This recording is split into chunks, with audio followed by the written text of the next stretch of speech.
Hello बच्चों, good morning. आज मैं वर्ग 8वां का हिंदी पार्ट 5 का प्रश्न उत्तर करवाने जा रही हूँ।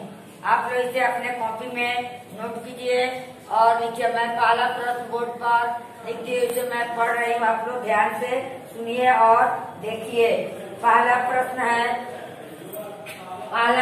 है जैसे हुमरू का झरना वैसे उसका मार्ग, इस कथन की व्याख्या कीजिए। जैसे हुमरू का झरना वैसे उसका मार्ग, इस कथन की व्याख्या कीजिए। इसका उत्तर होगा हुमरू का झरना रांची से 27 मील की दूरी पर अवस्थित है। हुमरू का झरना रांची से 27 मील की दूरी पर अवस्थित है। यह झरनों से अलग यानी निराला है।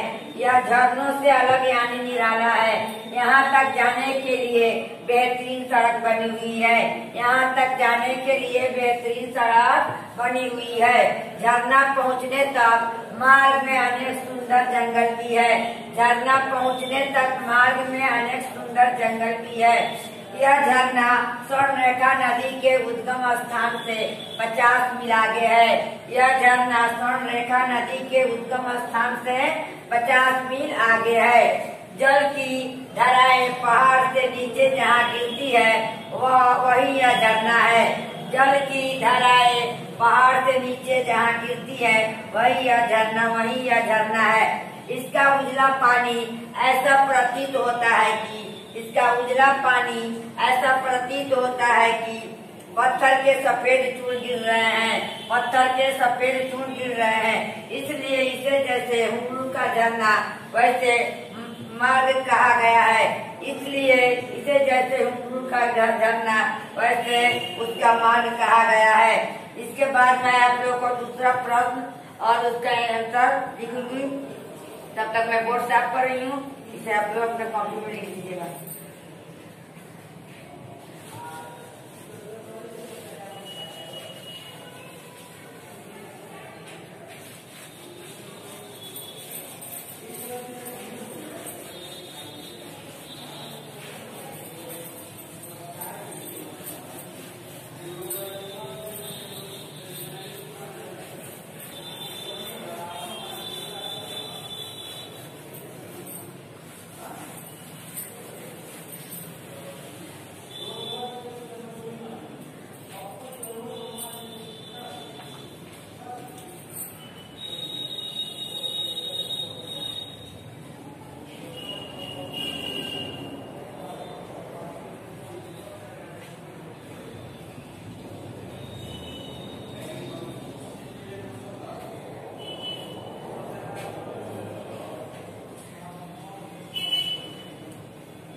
यह दूसरा क्वेश्चन मैं बोर्ड पर लिखी हुई तो मैं पढ़ रही हूँ, इसे आप लोग ध्यान से सुनिए और कॉपी में लिखिए। दूसरा प्रश्न है, घुंघरू का झरना कैसे बना? इसका उत्तर है, नदी जहाँ पहाड़ को पार करने की चेष्टा में पहाड़ पर चढ़ती है, वहाँ पानी की कई धाराएं हो जाती है। नदी जहाँ पहाड़ को पार करने की चेष्टा में पहाड़ पर चढ़ती है, वहाँ पानी की कई धाराएं हो जाती है। और जब सारी धाराएं एक होकर पहाड़ से नीचे गिरती है, और जब सारी धाराएं एक होकर पहाड़ से नीचे गिरती है, वही झरना बनता है, वही झरना बनता है, जिसकी ऊंचाई 243 फुट है। यह झरना रांची तथा हजारीबाग के जंगलों के बीच में है। यह झरना रांची तथा हजारीबाग के जंगलों के बीच में बह रहा है। वहाँ का पानी सतरंगा इंद्रधनुष सा प्रतीत होता है। वहाँ का पानी सतरंगा इंद्रधनुष सा प्रतीत होता है।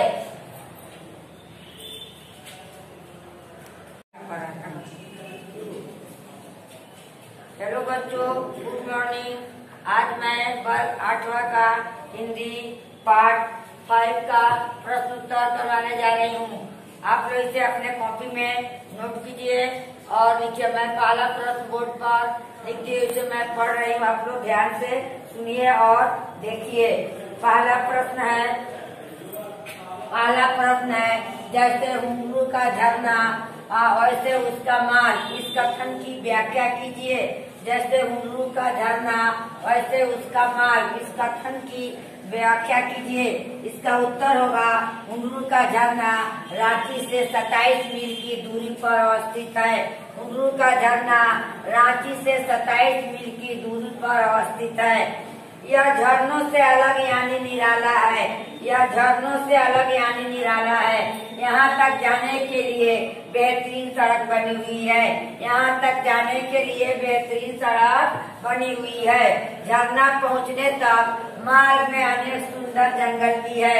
झरना पहुँचने तक मार्ग में अनेक सुंदर जंगल भी है।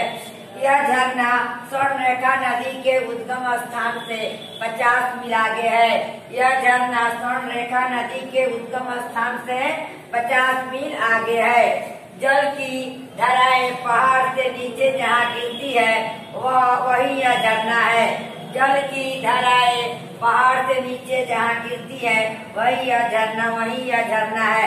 इसका उजला पानी ऐसा प्रतीत होता है कि पत्थर के सफेद चूर्ण गिर रहे हैं। इसलिए इसे जैसे घुंघरू का झरना वैसे मार्ग कहा गया है। इसलिए इसे जैसे घुंघरू का झरना वैसे उसका मार्ग कहा गया है। इसके बाद मैं आप लोगों को दूसरा प्रश्न और उसका आंसर लिखूंगी। तब तक मैं बोर्ड साफ कर रही हूँ, इसे आप लोग अपने कॉपी में लिख लीजिएगा।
यह दूसरा क्वेश्चन मैं बोर्ड पर लिखी हुई तो मैं पढ़ रही हूँ, इसे आप लोग ध्यान से सुनिए और कॉपी में लिखिए। दूसरा प्रश्न है, हुंडरू का झरना कैसे बना?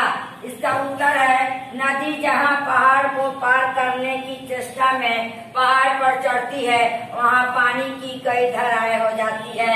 नदी जहाँ पहाड़ को पार करने की चेष्टा में पहाड़ पर चढ़ती है, वहाँ पानी की कई धाराएं हो जाती है। और जब सारी धाराएं एक होकर पहाड़ से नीचे गिरती है, और जब सारी धाराएं एक होकर पहाड़ से नीचे गिरती है, वही झरना बनता है, वही झरना बनता है, जिसकी ऊंचाई 243 फुट है। यह झरना रांची तथा हजारीबाग के जंगलों के बीच में है। यह झरना रांची तथा हजारीबाग के जंगलों के बीच में बह रहा है। वहाँ का पानी सतरंगा इंद्रधनुष सा प्रतीत होता है। वहाँ का पानी सतरंगा इंद्रधनुष सा प्रतीत होता है।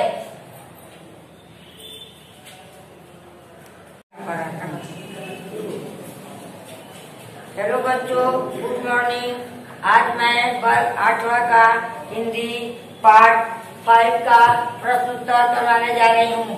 आप लोग इसे अपने कॉपी में नोट कीजिए और लिखिए। मैं पहला प्रश्न बोर्ड पर लिखती हूँ, इसे मैं पढ़ रही हूँ, आप लोग ध्यान से सुनिए और देखिए। पहला प्रश्न है, जैसे हुंडरू का झरना वैसे उसका मार्ग, इस कथन की व्याख्या कीजिए। जैसे हुंडरू का झरना वैसे उसका मार्ग, इस कथन की व्याख्या कीजिए। इसका उत्तर होगा, हुंडरू का झरना रांची से 27 मील की दूरी पर अवस्थित है। हुंडरू का झरना रांची से 27 मील की दूरी पर अवस्थित है। यह झरनों से अलग यानी निराला है। यह झरनों से अलग यानी निराला है। यहाँ तक जाने के लिए बेहतरीन सड़क बनी हुई है। यहाँ तक जाने के लिए बेहतरीन सड़क बनी हुई है। झरना पहुँचने तक मार्ग में अनेक सुंदर जंगल भी है। झरना पहुँचने तक मार्ग में अनेक सुंदर जंगल भी है। यह झरना स्वर्णरेखा नदी के उद्गम स्थान से 50 मील आगे है। यह झरना स्वर्णरेखा नदी के उद्गम स्थान से 50 मील आगे है। जल की धाराएं पहाड़ से नीचे जहाँ गिरती है, वही यह झरना है। जल की धाराएं पहाड़ से नीचे जहाँ गिरती है, वही यह झरना है। इसका उजला पानी ऐसा प्रतीत होता है कि पत्थर के सफेद चूर्ण गिर रहे हैं। इसलिए इसे जैसे हुंडरू का झरना वैसे मार्ग कहा गया है, इसलिए इसे जैसे हुमरू का झरना वैसे उसका मार्ग कहा गया है। इसके बाद मैं आप लोगों को दूसरा प्रश्न और उसका आंसर लिखूंगी। तब तक मैं बोर्ड साफ कर रही हूँ, इसे आप लोग अपने कॉपी में लिख लीजिएगा।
यह दूसरा क्वेश्चन मैं बोर्ड पर लिखी हुई तो मैं पढ़ रही हूँ, इसे आप ध्यान से सुनिए और कॉपी में लिखिए। दूसरा प्रश्न है, हुंडरू का झरना कैसे बना?